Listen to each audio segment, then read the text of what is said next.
Laksamana Yudo Margono selaku Panglima TNI kembali menekankan terkait penyelesaian masalah penyanderaan pilot Susi Air dengan KKB Papua yang sampai sekarang belum menemui kata sepakat.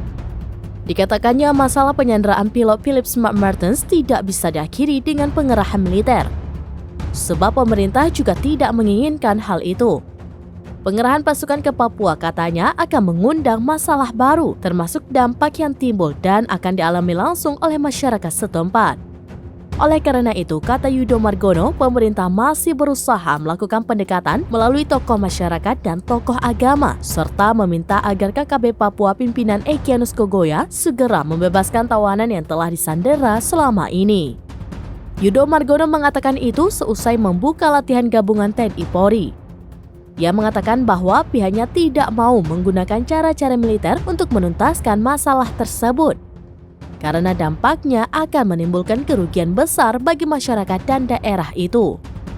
Menurut Yudo Margono, solusi terbaik yang dilakukan untuk membebaskan pilot berkewarganegaraan Selandia Baru itu adalah negosiasi. Hanya cara itu yang bisa menghindari berbagai hal yang tidak diinginkan.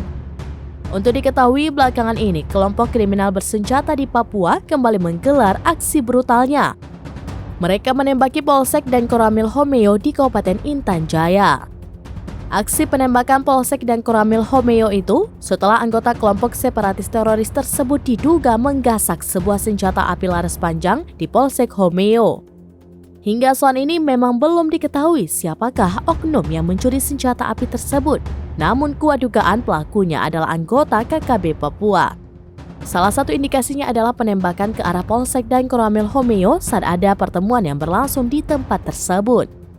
Dalam aksi brutal tersebut tidak ada korban yang terluka ataupun yang meninggal dunia karena serangan mendadak tersebut.